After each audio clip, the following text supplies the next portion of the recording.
These three principles will send your confidence through the roof. Now, the first principle is one that is a great confidence booster. It's a hack.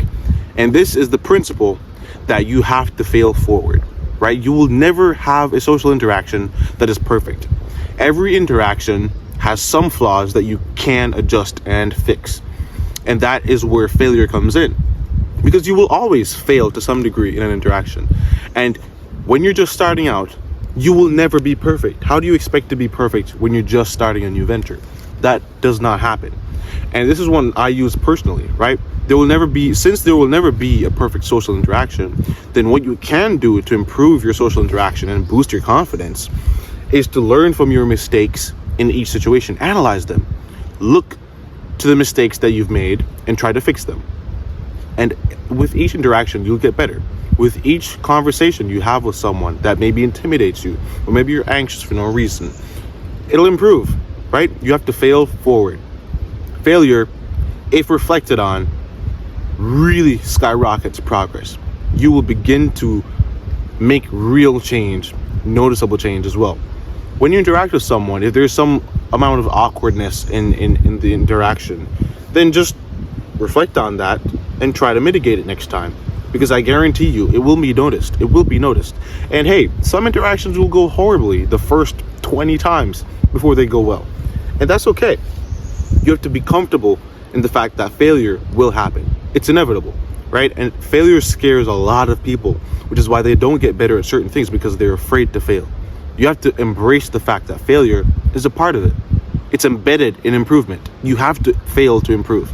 Or if you don't fail, then what's there to improve? Have you thought about that? You can't improve without failure. They're both intertwined. Now, you can be stupid and fail more than you need to, but ultimately, improvement is just the acceptance of failure and the learning from it. So with every interaction you have where you've noticed that you've lacked confidence, or you stumble through your words and that caused your anxiety to skyrocket, just analyze it and try to mitigate those things. Next time, look at the person and see how they're interacting with what you're saying, how you're behaving, how you're moving, what you're doing. And I guarantee you, if you learn from those things, over time, your confidence will rise. Over time, you will be seen as confident. I guarantee it. But first, you have to be comfortable with the fact of failure. You will fail, especially if you're starting out new, especially if you're starting out fresh. You're going to fail. Get used to it, be comfortable, and accept it. If you want to ask someone out on a date, or if you want to get to know someone, if you want to be someone's friend, it's very likely that your first many attempts maybe, will go terribly wrong, and it will bruise your ego. But most times your ego is the thing that is in the way of progress. So allow your ego to be bruised, allow yourself to fail, and learn from those mistakes, and over time you won't fail as much. I guarantee it. I guarantee it. Because maybe in each of those rejections, you'll learn something. Not everyone wants to be your friend.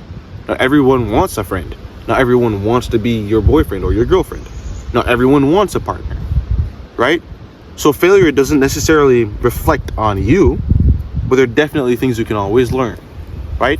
And that's one thing you can learn, that your failure in a social interaction does not necessarily reflect on you. Understand that and accept the fact that even if you do fail, you can learn from it. You can learn from it. That's where the hope factor comes in. You can always learn from your failure. So fail forward, keep going, and as you stumble along, you'll improve your stride and you'll have great form in your social interactions. And that will increase and skyrocket your confidence. I guarantee it. Now, the second principle in improving your confidence is to remember that the fool is the precursor to the savior. And this principle was brought about by Carl Jung, a famous psychologist / philosopher of the 20th century. And I think this is brilliant, because what that means is that when you enter a new venture, a new adventure, right? A new venture, you don't know anything. Of course you don't know anything. It's new. You can't expect to go into something new and be an expert. That's dumb. The reason you're a novice or an apprentice is because you need to learn. It's new. So if it's a new field, then you're going to be a fool. That's to be expected. You need to accept that. And the faster you accept that, the more your confidence grows, just by accepting that one fact. Because what that says is that, okay, this is new and I'm interacting afresh. Like, this is a new interaction, this is a new person, a new environment, and there's a lot to learn. So if I fail, I won't beat myself up. That alone gives you confidence, because you know that, okay, I have kind of a sponge between me and failure. I know that if I fail, I don't have to slam myself into the wall, because this is new and I expect to fail for the first few times. And then once you expect that, then you won't be so scared of failing, and then you will actually improve. Because once you fail and you look like a fool, which you will, I guarantee it, you look like a fool, then you'll learn over time and you'll know what not to do. And then all of a sudden you become an expert at it. And then you become the savior, because what the savior part of that quote means is that you are no longer stupid, uninformed. You have useful information that you've experienced and used that you can actually make a real impact with. And that's what saviors do. They make a real impact. So the fool is the precursor to the savior. The fool comes before the savior, right? You have to be a fool before you're a master. You have to be an idiot before you're the savior. You have to be a novice before you become the teacher. And that's just how it is.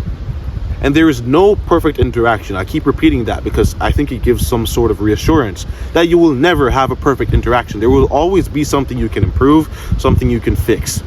So if you understand that, then you can stop looking down on yourself and beating yourself up with every interaction that, oh, I won't talk to them because it won't go well. I'll be so awkward. It's fine if it's awkward.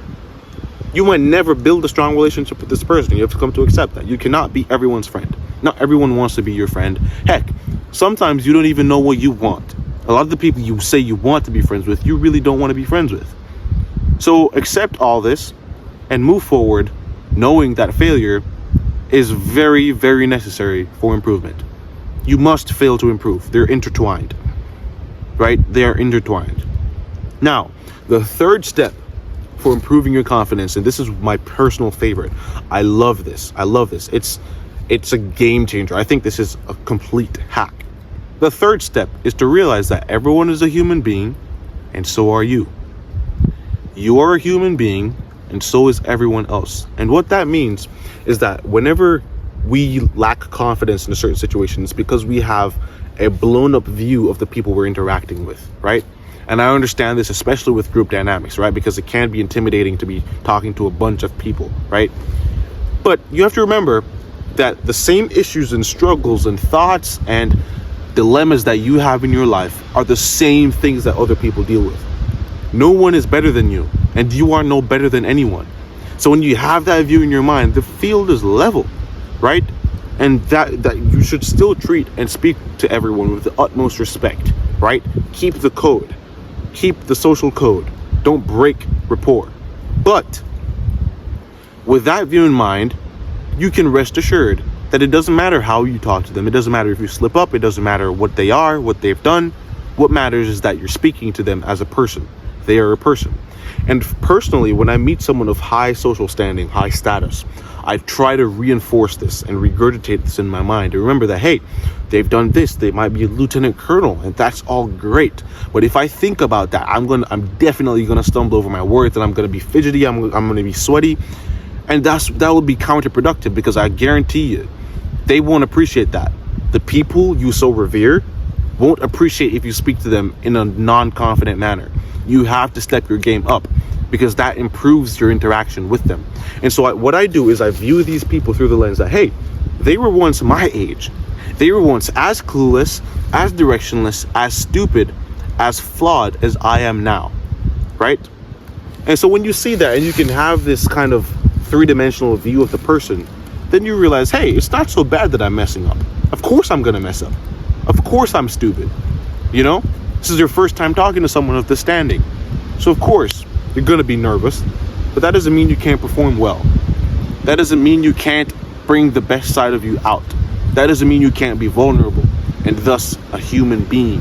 Because I tell you one thing, people of high social standing love to see the person, not just some glossed over version of you where, oh, this is pre-rehearsed, and in order to mitigate my nervousness, I'm going to just say a couple lines that I practiced in order to seem like I know what I'm talking about and that I'm assured in myself. No, be yourself, but hold that confidence.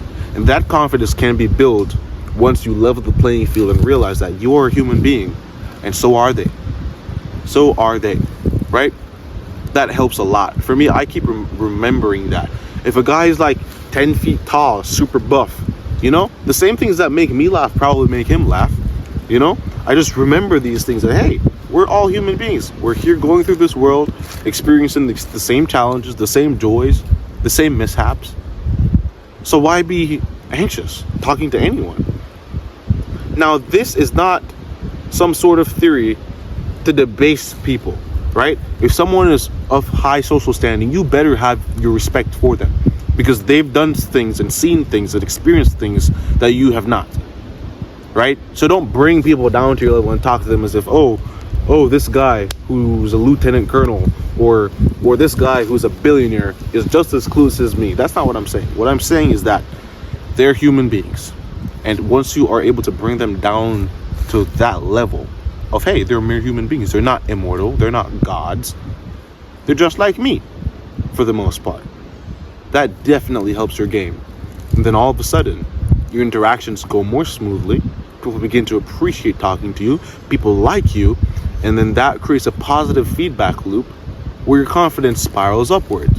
Because as you interact, people begin to see you as the person, hey, this person reciprocates well in his conversations. Hey, this person understands rapport. And he doesn't break rapport. He's very respectful. He knows how to laugh. He's lighthearted. People enjoy that. And then when you get that interaction, when people reflect back or bounce back that energy back to you, then it reinforces the fact that, hey, that last interaction went well, the next one probably will. If this person liked what I did then, the next person probably will, because the truth of the matter is people are remarkably similar. If one person laughs hysterically at one joke, it is almost guaranteed that 100 people will laugh at the same joke. People are remarkably similar. So once you master these things with each individual you meet, your confidence will definitely go up. But one of the keys to making that change is to understand that everyone is a human being. That will definitely skyrocket your confidence. So I hope you enjoyed these 3 tips, enjoyed learning. This is Corbin Conversations, and I'll see you next time.